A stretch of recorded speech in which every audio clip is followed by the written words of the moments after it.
kurbanı sadece bir gelenek ve fakirlere et yedirme olarak değil de tam bir ibadet şeklinde eda etmenin yolu nedir? Huşu ve hudu namazın özünü teşkil ettiği gibi kurban için de böyle bir şuurdan bahsedilebilir mi? Biz kurban diyoruz, yani udhiye. Ama kurban kelimesi de yine Arapçadan alınma. Yakınlık manasına gelen kurb kelimesine geliyor. Zat-ı uluhiyete yaklaşmaya vesile olması açısından öyle deniyor.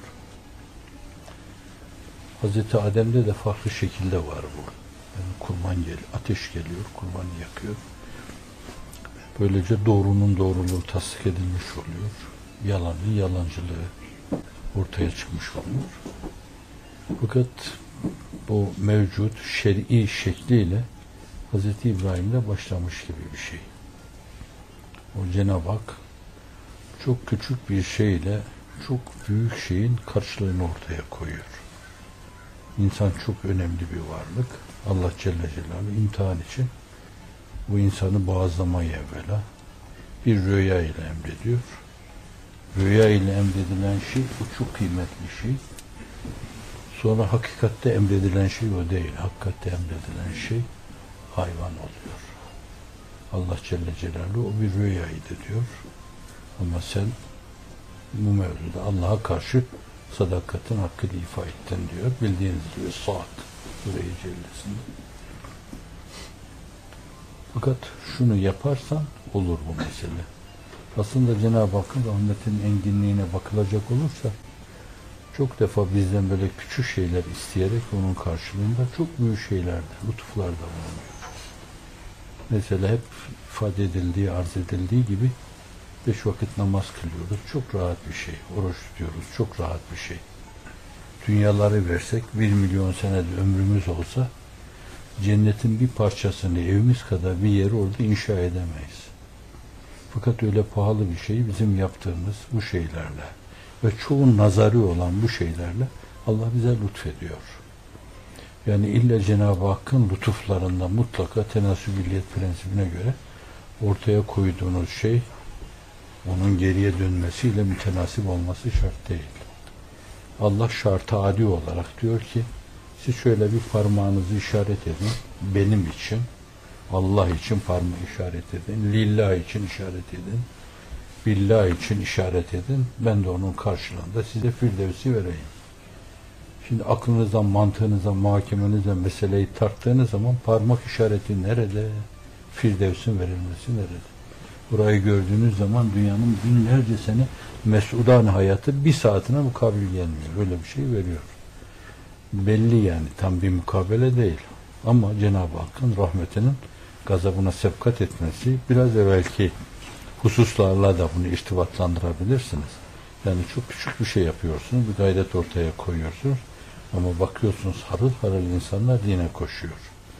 Demek bir de tam o işin seviyesine göre bir hizmet ortaya konsa herhalde sahabiye teveccüh ölçüsünde Cenab-ı Hakk'ın bir teveccüh olacak ve işte asıl o zaman harıl harıl İslamiyet'e koşacaklar. Fevç fevç İslamiyet'e dehalet edecekler. Hazreti Pir de öyle demiyor mu? Ağzımızla Kur'an-ı Kerim okurken ahval ve etvarimizle onu yaşasak sair dinlerin salikleri küre-i arzın bazı kıtaları fevç fevç İslamiyet'e dehalet edecekler. Zahid bir şey söylemiyor. Ümmi şişken bir beyanda bulunmuyoruz. Temelde bir esasa dayanıklarak ifade ediyoruz. Şimdi Cenab-ı Hakk'ın rahmetinin enginliğine gelince öyle. Allah Celle Celaluhu işte yani ancak bir insanın kendisini boğazlamasıyla, şehit etmesiyle, sadakat kurbanı olmasıyla elde edebileceği bir şeyi, belki o da yine şart-ı adidir, elde edilebileceği yerinde bir hayvan boğazlama suretiyle onu Cenab-ı Hak lütfediyor. Hayır İsmail'i değil, bir hayvan boğazla, ben onu da öyle kabul ediyorum diyor. Bu Cenab-ı Hakk'ın rahmetin enginliği. Her hususta böyle düşünebilirsiniz. Dolayısıyla bu bir kurbet vesilesi oluyor. Allah'a yaklaşma vesilesi oluyor. Bu meselenin bir yanı. Bir diğer yanı bütün ibadetlerde olduğu gibi esas ubudiyettir yani. Ubudiyetin daha iyisi diyor, emri ilahidir. Neticesi de rıza ilahidir. Allah emrettiği için yapılır. Orada delil kati, delalet zannidir. Dolayısıyla vacip demişler kurbana. İnna atayna Sure-i Cellesi'nde, Kevser Sure-i Cellesi'nde venhar kelimesi boğazlama manasına geliyor. Boğazla diyor orada, hayvanı boğazla diyor. Nahır. Ve o güne de nahir günü deniyor. Bilhassa haçta o tabir kullanılıyor. Kurbanların kesildiği gün, yani hayvanların boğazlandığı gün oluyor. Venhar diyor. Şimdi bu emir katiyen, Allah emir veriyor burada. Emir usulü dinde ifade edildiği gibi vücuba delalet eder. Herhangi bir kayıtla mukayyet değilse. Fakat Kurban Bayramı'ndaki kurbana delalet etmesi meselesine gelince o zannidir. Dolayısıyla ona delaleti zanni olduğundan dolayı Hanifiler kendi silahlarıyla ona vacip demişler. Vacip aslında farz demektir. Fakat onunla farz arasındaki fark, oradaki delilin o şeye, mazmuna delaleti zanni olduğundan dolayı bir insan onu kabul etmese kafir olmaz. Ehli bid'at olur. Ehli dalalet olur. Ama delil kat'i ve delaleti de kat'i ise onu inkar ederse kafir olur. Bu kadar bir fark var. Yoksa ameli farzdır yani. Onu insanın yapması bir farzdır. Ama biz ıslah olarak Hanefi fukahası ona vacip diyor. Şimdi o emir olduğundan dolayı onun yerine getirilmesi lazım. Bu açıdan hani bazılarının böyle günümüzde lükslere girerek böyle bazı çevrelere şirin görünme mülazasıyla ihtiyacı olana parasını tasadduk et. Hatta bazıları kendilerini komik duruma düşürecek şekilde cüretkar akıllarıyla din adına ahkam kesiyorlar. Onların anlayacağı, edeceği şeyleri horozla kesilse olur, tavukla kesilse olur. Yarın kalkar bir güvercin de vaazlasan olur. Böyle komik şeyler. Onlar sahibi şeriat tarafından belirlenir. Yani Allah emir verir orada. Bu meselenin tavzihi nasıl yapılacağı hususu sahibi şeriat tarafından, Efendimiz tarafından ortaya konur. Ne kurban olur, ne olmaz. O ulemayı benan o mevzuda göbeklerini çatlatırcasına o meselenin hakikati mevzuunda ittifaka varmışlar. Kurban olan şeyler, olmayan şeyler. Bazı hayvanlar 7 kişiye yeter, kifayet eder. Bazılar sadece bir kişiye kifayet eder. Bunlar belirlenmiş artık. Tavazu etmiş bu meselelerde yeniden, sanki yeniden ahkam vaz ediyoruz gibi böyle. Buna vaz etme de denmez. Ahkam kesme deriz Türkçemizde buna. Yani cahilce hüküm verme demektir bunlar. Günümüzde bu türlü cahiller çok. Kendilerinde biliyor zannediyorlar. Mükaf cahil bunlar. Evet, öyle horozla, morozla, tavukla, kazla, hindiyle olacak şey değil. Sahibi şeriat ne demişse ancak o olur. Dindir bu mesele. Yani aklın dindeki yeri sadece mükellefiyete esas teşkil etmesi açısındandır. Mükellef olduğun şeyleri yerine getirme açısından, anlama açısından, uygulama açısından, tatbik açısından öyle bir alete ihtiyaç vardır. Aklın fonksiyonu odur. Yoksa Allah'ın emrettiği meseleler Allah'ın emrine bağlıdır. Emredildiği için yapılır ve neticede de Allah'ın rızası beklenir o meselede. Bu ikinci mesele. Üçüncü bir mesele, orada yine sahibi şeriat tarafından, Efendimiz tarafından Cenab-ı Hak icmalen ifade buyurduğu şeyleri sahibi şeriat orada tafsil eder çok defa. Yani mücmel tafsil edilmiş olur, tavsiye edilmiş olur. Bakarsınız bir hususi bir şey tamim edilmiş olur onun tarafından. Bakarsınız bir mukayyet şey ıtlak edilmiş olur. Bakarsınız bir mutlak şey takkid edilmiş olur. Kayıtlanır o.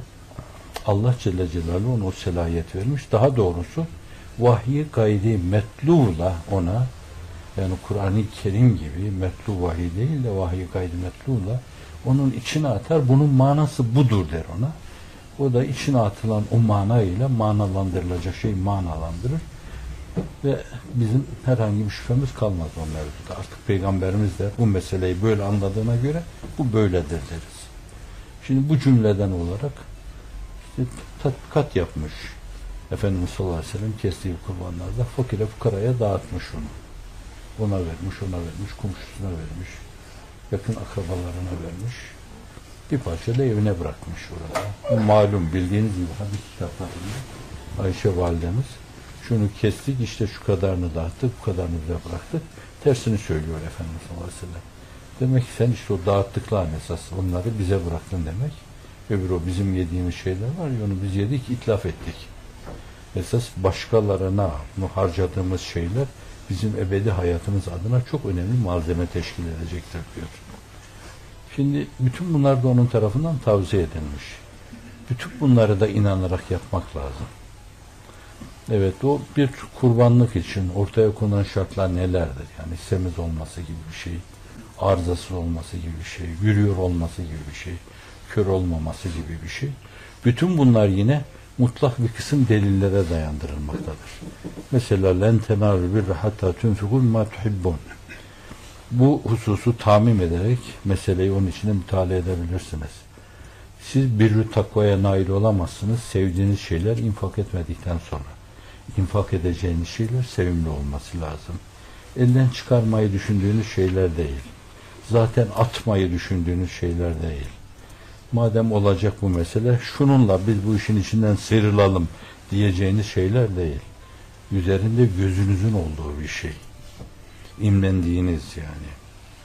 Elimizde kalsın diye özendiğiniz, üzerinde durduğunuz şeyler, Allah için onu infak ettiğiniz zaman, işte o zaman bir takvaya nail oluyorsunuz. Kur'an-ı Kerim ifade buyuruyor.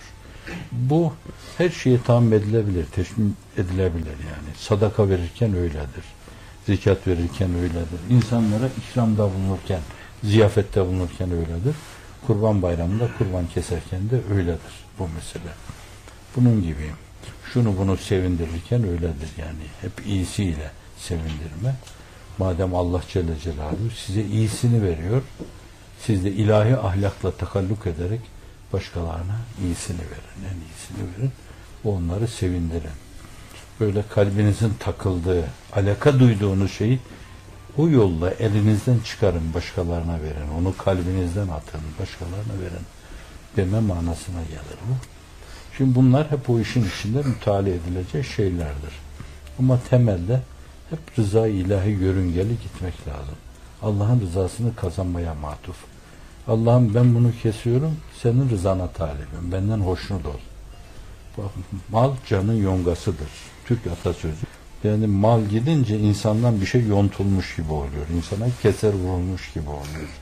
Fakat her şeye rağmen insanın onu vermesi çok önemlidir. Yani kendinden bir parça veriyor gibi olması. Evet, burada dinlendirmek için bir şey arz edeceğim. İkisi de rahmeti rahmana kavuştu.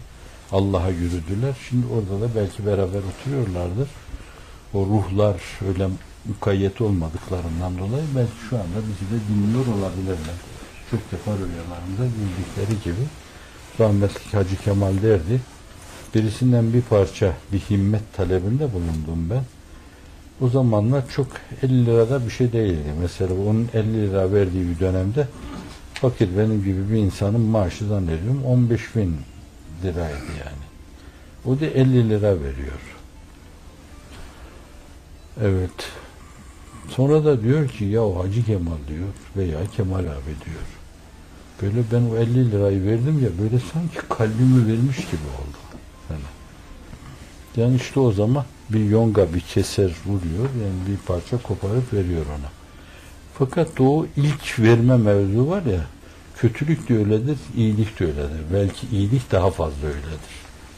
Bir insan bir kere vermeye alışınca onu tabiat haline getirir. Vermeyince rahatsız olur bu defa. Mesela öyle verdi ki o adam, canını verirken bile diri etmedi. Çok rahatlıkla yani o uğurda, o yolda canını bile tereddüt etmeden verdi. Şimdi böyle bir zordur. Hadis zatında bir zorluğu da vardır onun. Zaten çok kolay olsa böyle elimden çıkarayım ben bundan kurtulayım ama elimden çıkarayım bundan kurtulayım falan derseniz zannediyorum yine bir şey yapmış olursunuz da o kadar sevaplı olmaz. Esas yani verirken aynı zamanda onu hissetme işte onun gibi böyle. Yani yüreğinizden de bir şeyin kopup gitmesi lazım. Bu sevap olsun. Çünkü ve hüffetil cennetu bil mekârih. Cennet mekârihle muhattır, kuşatılmıştır. Yani çok defa böyle nefsinizin hoşuna gitmeyecek şeylerle çepeçevre sarıldır. Onları aşağı aşağı cennete gideceksiniz. Namaz öyledir, abdest öyledir. Ama bazılarının tabiat haline gelir onlar. Zevkle o işi yaparlar da fakat objektif olarak genelde öyle değildir. İnsan zorlanarak yapar yani. Her defasında iradesinin hakkını verme, o mevzuda biraz direnme, biraz dayanma lüzumunu hisseder. Bunun gibi evvela Allah emrettiği için işte ona evet der bir insan. Allah'ım senin için yapıyorum ben bunu. Kendimden bir parça koparıp veriyorum buraya. Ve ben bununla falanın filanın gönlünü edeyim diye değil. Sen emrettiği için ben bunu dağıtıyorum. Ama bu arada onların gönülleri olur. Onlar beni severler. Senden hoşnut olurlar. Sen böyle bir şey emrettiğinden dolayı sana teveccüh ederler. Bunlar beni çok alakadar etmez. Beni alakadar eden şey benim bunu senin rızan için boğazlamış olmam demektir. Şimdi bunları tebdile, tayire hakkımız yoktur. Nasıl vaz edilmişse bunları korumakla mükellefiz. Evet, bazı şeylere dinde aklımız erer. Fakat bazı şeyler vardır ki tabudidir onlar. Muamelatta bile tabudi şeyler vardır. Aklımız ermez onlara. Bir kısım maslahatlar görsek, düşünsek bile, mesela zekatta da işte kurmanda da elin alemin gönlünü alma gibi maslahatlar düşünebiliriz. Fakat her şey ondan ibaret değildir yani. Onun kanının akmasında bir hikmet vardır. Ruhanilerin o meseleyi bir şölen gibi görüp alkışlamaları gibi bir mana vardır orada. Evet, sizin cimrilikten sıyrılmanız gibi bir mana vardır. O meseleye alışmanız gibi bir mana vardır. O işi işliye işliye, temrinatta buluna kendinizi fedakarlığa hazırlamanız gibi manalar vardır. Yani tek bir şeye inisar ettirmek doğru değil o meseleyi. Sadece ele alemi ihsanda bulunma, cemilede bulunma meselesi değildir. Nezdü uluhiyette ne manaya geliyor? Ruhaniler nezdinde ne manaya geliyor? Melekler nezdinde ne manaya geliyor? Her şey sizden ibaret değil ki. Bu bir bencillik olur. Bu bir insaniyet adına korkunç bir egoizmi olur o. Her şeyden ibaret değilsiniz siz. Allah'ın yerin derinliklerinde cevelan eden, cereyan eden varlıkları var. Mağmalarda yaşayan varlıkları var. Onlar için ne ifade ediyor onları bilemezsiniz. Aklınız bilemez o meseleleri. Bu açıdan da onun faydası, maslahatı sadece bize raci değil, insanlara raci değil. Çok gönlü bir şeydir o. Allah emretmişse çok gönlü bir şeydir. Siz burada bir şey yaparsınız, ta arş-ı rahmette o bir mana ifade eder. O şeyde Sidretül Münteha'da bir mana ifade eder. Beyt-i Mamur'da bir mana ifade eder. Meleği âlânın sakinleri arasında bir mana ifade eder. Her şey bize münhasır değil. Bizim idrakimize münhasır değil. Bizim maslahat görmemize münhasır değil. Bu açıdan emredildiği için yaparız. Sonuçta da Allah'ın rızasını bekleriz. Ama ondan şu faydalar da hasıl oluyormuş. Onlar bizi çok alakadar etmez. O işi emreden zata aittir onlar. İnanmayan insanın, münkirin ehli imana karşı cibirli bir düşmanlığı vardır. Siz en güzel şeyleri bile yapsanız onlar onu görmek istemezler. Görseler de başka şekilde yorumlarlar. Hatta bir gün cennete götürse koysanız, bir merdiven koysanız hakikaten dünyadan mümkün olur mu? Allah dilerse olur. Yani bu ahvale adiye bunlar adetullah'tır. Allah adetlerini hark eder bazen. Mucizeler, kerametler şeklinde de bazı şeyler gösterir. O da olabilir yani. Hakikaten bir başka buğut, 6. buğut, 7. buğut açılır size o. Siz de bir merdiven korsunuz onları. Bazen çıkarırsınız. Çıkarmak istersiniz oraya. Hayır bu adamlar bizi kandırıyorlar. Biz daha cazip bir yere gidecektik falan derler. Onu da sorgularlar. Onu da tenkit ederler. Tabiatlarında, karakterlerinde müminin yaptığı şey tasvip etmeme şeyi var. Ön yargılı, şartlanmış tiplerdir. Ve günümüzde cereyan eden bazı şeylerden bahsedeyim. Şimdi bu Türkçe olimpiyatlar oluyor. Kendi ülkelerinde bir sevgi zemzemesi meydana getiriyorlar. iktisadi ve ticari çok konularda bu arkadaşlar rehberlik yapıyorlar. Ve hele geleceği gören insanlar için bunlar o ülkelerin geleceği, dolayısıyla Türkiye'nin de geleceği.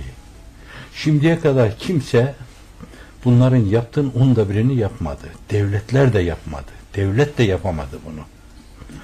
Şimdi öyle bir inat var ki görüyorsunuz, yani bir kesim yazan, çizen ve gösterenler diyeyim, siz anlayın. Bir satırla bahsetmiyorlar ondan. Böyle inat etmiş gibi yani. Siz meleklik yapıyorsunuz. Yani şu Türkiye'nin dalını, budağını, kökünü, işte ser çekmiş dallarını dünyanın dört bir yanına götürüyorsunuz. Türkiye'yi öyle muhteşem gösteriyorsunuz. Bunu sırf siz yaptığınızdan dolayı, inanmış insanlar yaptığından dolayı kıymet harbiyesi yoktur. Bir şey değil. Mesela birini hatırlıyorum ben. O muhteşem şeyler sergilendiği dönemde şov dedi bunlar. Hepsi. Evet, şimdi onlara bir şey beğendirmek çok zordur. Bak bugünlerde yine cereyan eden bir şey. Olimpiyatlar yapıldı. Bu özel okullar hep altın, gümüş madalya aldı. Devletin okulları arzu ederiz. Dua da ederiz. Allah onlardan muvaffak kılsın. Onlar da altın madalyalar alsınlar. Özel okullar kadar onlarda. Fakat görülüyor ki devletin okullarından işte 2 tanesi, 3 tanesi 3 tane madalya alıyor. O madalyaların 50'ye yakınını, 50 tane madalyanın 50'ye yakınını özel okullar alıyor. Fakat bir satırla bahsedilmiyor onlarda. Hatta o işe sahip çıkan insanlar sorgulanıyor. Bir falan bakan, bir filan bakan bu türlü şeylerle meşgul olmalıydı. Türkiye'nin haline bakın hele. Kimlerden bahsediyor bu bakan diye, bağışlayın, halk ifadesiyle tefe koyuyorlar onu. Dolayısıyla bu zihniyetin, bu münkir, bu muannit, bu hiçbir hakikati kabul etmeyen, belki Allah'ı insan şeklinde yaratmış da fakat ondan da nasibine kadar Allah bilir. Bu insanların o mevzudaki kriterleri, size karşı tavırları, yapmanız gerekli olan şeyler mevzunda sizi tereddüte sevk etmemeli. Kurbana bir şey diyecekler, Kurban Bayramı'na da bir şey diyecekler, geçen de namaza bir şey dediler. Türkiye'de siz hiç öyle şey gördünüz mü? Görebilmeye ihtimal veriyor musunuz?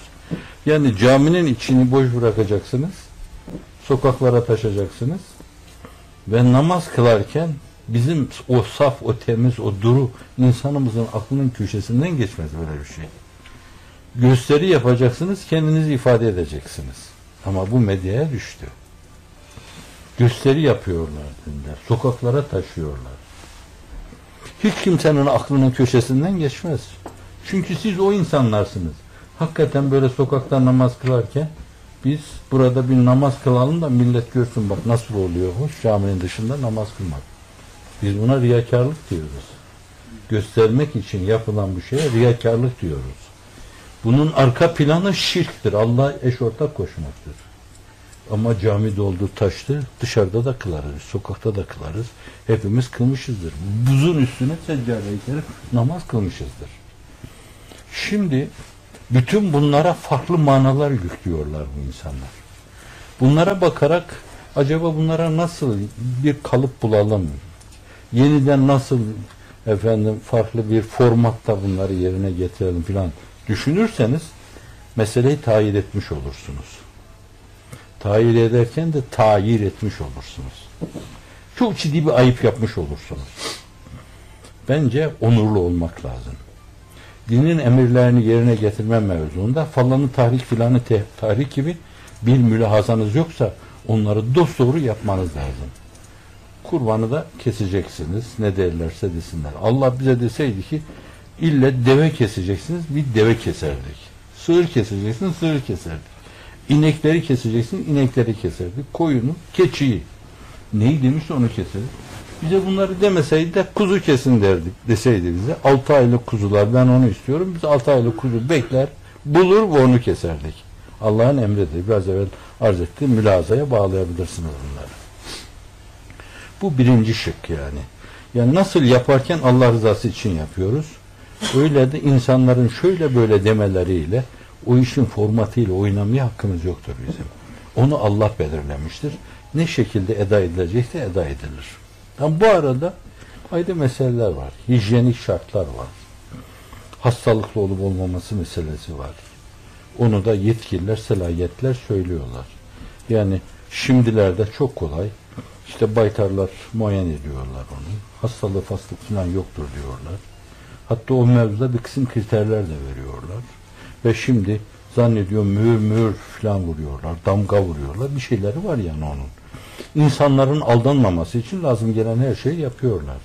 Ayrı bir şey o. Yani tali şeylerdir onlar. Yani gelecek adına bizim için, başkaları için zararlı olmasın diye. Hastalıklı bir hayvanın bir eti başkalarına yedirmeyelim diye. Temiz olması mevzu. Güzel olması. O da biraz evvelki mülazalara bağlanabilir yani. Len tenâlü bir hattâ tunfiku mimâ tuhibbun yani. Sevimli hale getirmek lazım bunları. Temiz tutmak lazım. Kaşağılamak lazım. Yerlerini temiz tutmak lazım. Temiz bir yerde kesmek lazım. Ortalığı kirletmemek lazım. Etrafa, her tarafa böyle kan sıçratmamak, akıtmamak lazım. Bunlar tali derecede şeylerdir onun. Yani bunlar dinde görülmemiş şeyler değildir. Bunların dinde görülmüştür hepsi. Her zaman öteden beri yapıla gelen şeylerdir. Hendekler kazılmıştır, çukurlar kazılmıştır. Kan oraya akıtılmıştır. Üzerine toprak verilmiştir. Ondan sonra da et temiz olarak kesilmiştir ve taksim edilmiştir. Ayrı mesele. Fakat yani siz bütün bunlara riayet etseniz bu defa da ne derler onlar? Efendim bakın sadece yani bir hayvanı kesmekle hayvanları itlaf ediyorlar. Bu hayvan cemiyetleri nerede? Hayvanları koruma cemiyetleri nerede? Hayvanları kesiyorlar. Kendileri durmadan sürekli hep hayvan eti yiyorlar yani. Piyorlar. Hani bunu şey yapanlar Hintliler gibi et yemeseler bari. Anlayacağım biraz meseleyi. Hem et yiyorlar hem de hayvanlar kesiliyor. İki, diyecekler ki sadece hayvanı kesmekte kalmıyor. Bakın israf. Bir taraftan da onca masraf oluyor bunlara. İşte falan yerde bir çardak kurdular. Hayvanları getirip oraya koydular. Masraf bunlar hepsi. Türkiye gibi böyle çok ciddi ekonomik problemleri olan bir ülkede bunlar orada şeyler yapacaksınız. Hangar gibi yerler yapacaksınız. Hayvanları getirip koyacaksınız. Üstelik bir sürü de yem mem filan masraf oluyor bunlarda. Bakın hep israf bunlar. Hep israfa gidiyor şeyler.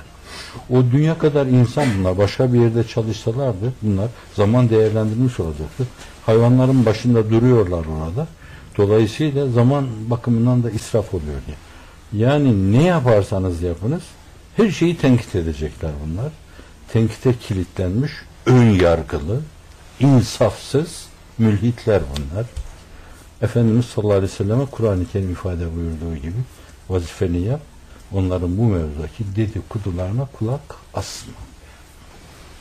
Kurban namaza göre, oruca göre tali bir ibadettir. Ama bütün ihmal ediliyorsa şayet bu defa himmeti ona teksif etmek lazım. Onu ihya etmek lazım. Şairi ihya, ihmal edilen şeyleri ihya, kalbin takvaya kilitlenmesiyle alakalıdır. İnsanın Allah'la irtibatın ifadesidir. Allah'la irtibatınız ölçüsünde onun vaz ettiği esaslardan ihmale uğrayan şeyleri ihya edersiniz. İhmale karşı ihya hareketi olur. Kurban deniyorsa mutlaka onların o vakıflara verilmiş, bağışlanmışsa mutlaka kaç adet kurban almaya yetecek para verilmişse o kadar kurban alıp kesmek lazım. Ama nafile ise o kurbanlar bayramın dışında da kesilebilir yani. Kurban kesin fakat vacip mutlaka Kurban Bayramı günlerinde yani kaç gün kesiliyorsa o günlerde kesilmesi lazım. Nafile ise daha sonra fakir ve muhtaç olan kimselere kesilmek üzere, kesilip verilmek üzere, yurtlara kesilip verilmek üzere, yatılı okullara kesilip verilmek üzere. Evet, daha sonra da kesilebilir. Kurban Bayramı'nda biraz pahalı olur. Nafilelerde sonraya bırakılmasında bir mahsur yoktur. Bir de bazı yerlere gidiyor yani oralarda da belki tam vaktinde alınamayabilir. Daha sonra alınır, kesilir. Fakat mutlaka kurban denmişse kesilmesi lazım. paraya kurban denmez yani. Ona sadaka denir. Fars'ta zekat denir.